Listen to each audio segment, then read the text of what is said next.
Josue who was tagged here as a full-blooded Indio, which was later on found in the archives of Manila as a former Vicar General of the Diocese of Nueva Segovia.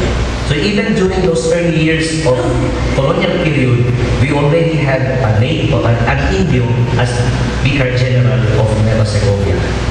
That's Josue. We have also Juan Orbista. Juan Orbista, I found his name in the files of Bintar and Pasukin when I was working on my licentiate thesis. He worked in the mission of Pasukin and Bintar. He was the only diocesan priest among friars during that time. He was among the early seminarians. We have Santiago Barba, Francisco Barba, Jose Rosario, Jose Donato, Francisco Javier, etc. We even have them here, their address. They come from Cagayan or from Vigan. Anyway, we'll be giving you a copy of this after the talk. It's up to you to read. I'm not going to tell you everything because it will consume the time. Now, we go to the difficult realization. Let me go back to where I left you. I was telling, once the seminary of Vigan came into reality under Juan de la Fuente YEPES, we don't have an answer because there is no document available. Documents are silent about the foundation of a seminary under YEPES. But in the report of Bishop Miguel Garcia de San Esteban, who was Bishop of Nueva Segovia in a later time, in the year 1774, he said to the Pope and to the King, "There is no seminary at all in Vigan, and I have no plan to open one, since regulars or the friars have most of the parishes, and there is no chaplaincy or a single benefice that might be applied to it." So, a successor of YEPES, by the name of Miguel Garcia, said, "I don't have any intention of opening a seminary in Vigan." That's 1774. In 1784, the Diocese of Nueva Segovia was given to Bishop Juan Ruiz de San Agustin. He was a Recoleto. He became aware of the lack of priests in the diocese. That's why he asked for a seminary to the king. "Your Majesty, would you allow me to establish a seminary in my diocese? Give me fund." And the king said, "Well, you can collect 3% from the income of all parishes in your diocese and use that in the foundation of a seminary." But it was opposed by the Governor General. Governor General Rafael Maria de Aguilar pursued the Bishop Ruiz's intention and saying that matter is not applied for Vigan. So, failure again. 1797, another bishop took over the diocese by the name of Agustin Pedro Blaquier, who served as parish priest of Lawag and Sarat. He again expressed his worry in a letter to the king, stating that small was the number of Augustinians working in this diocese. The king exhorted Bishop Blaquier to act on solving the great problem. It was described as a great problem because, of course, it matters evangelization, and if it matters evangelization, that is equal to colonization. So it's a great problem. So he told him, work with the Governor General and ask for 3% from all parishes. Not only that, 3% from all parishes. But Bishop Blaquier realized that even if he collects 3% from the income of all parishes, it's not sufficient to establish a seminary. Even if he makes it 100% from all parishes, it will not even be sufficient. So what happened? He asked again for the Cajas de Comunidad. Remember the one I told you under Bishop YEPES that there was a residual fund in Cagayan, Ilocos, and Pangasinan from the Cajas de Comunidad. But the king said, no, look for another means. Do not involve the Caja de Comunidad, the community chest.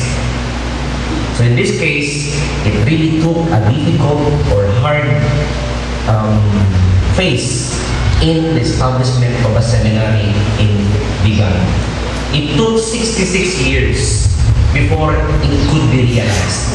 It was only in 1822, now the answer to my first question, why only in 1822, that they were able to realize the problem. Maybe by the time they already accumulated enough money for the building of the seminary and also befriended those in authorities, convinced them to establish a seminary. It was realized through Bishop Francisco Alman Opi. And when he was about to start the construction, many people called him the bishop is crazy. So, in that case, in 1822, the seminary came into reality and he named it Seminario Conciliar de San Pablo, perhaps after the patron of the seat of the diocese here in Vigan. Later on, it was changed as Seminario de la Santísima Virgen de la Corea, Santísimo Virgen del Rosario, and finally in 1867, under Bishop Juan Jose Aragones, maybe to immortalize the newly proclaimed dogma of the 10 years earlier, they changed the name of the seminary as Seminario de la Immaculada Concepcion, which up to date is the name of the seminary. It's very difficult, but let me go now to my conclusion. During the last century of the colonial era, the native clergy had to assert their rights over the parishes and even in the dioceses. The 3 colonial centuries of Spain in the islands did not favor the native clergy much, even if there were numerous native diocesan priests who were as capable as their religious counterparts, or even better, a native priest could only aspire at the time to be assistant to the fraile cura. In the 1870s came the cry for Filipinization of the church in the Philippines.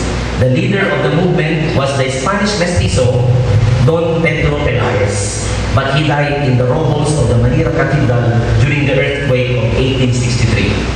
Likewise, there were other important figures of the movement of Filipinization like Padres Mariano Gomez, Jose Burgos, and Jacinto Zamora, who were accused of subversion and later hanged in the guillotine. The high point of the struggle culminated in the painful separation of Don Gregorio Aglipay, an alumnus of this Vigan seminary, whose battle cry was only to make the Roman Catholic Church in the Philippines a Filipino church run by Filipinos for Filipinos. As we carry our identity, let us not forget the sweat and blood that were sacrificed. As we speak of the paring Filipino, we put in mind the opinion of Don Diego de Viga from the beginning, who said, who else could explain the gospel to the natives as well as their fellow natives? They are the ones who know the land and its people. Now that the Philippine Church has envisioned a church truly Filipino for Filipinos, with the dawn of the Second Plenary Council of the Philippines, we are led back to our origins. The words of De Viga give us an identity, a Filipino priest for Filipinos. It is at this point that our aim for a contextualized formation comes in. About 5 years ago, ICSP ventured into a crucial move of revising its formation program with the introduction of the so-called paradigm shift. This aims at forming future priests to know and appreciate the context and culture of their future working place. After all, what is better medium for presenting the gospel than the context of culture? Jesus Christ, when he became man, revealed himself through the lens of Jewish tradition and culture. PCP2 affirms our point with these words. Priests and their ministry cannot be understood apart from the Christian community. The ordained priest does not stand outside the Christian community setting. He is ordained for the community.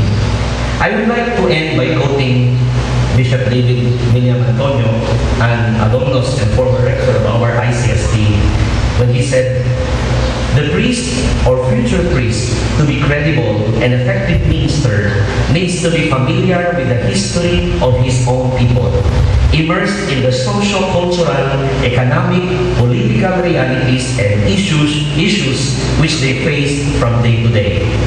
This is so because the priest is an integral element of Philippine life.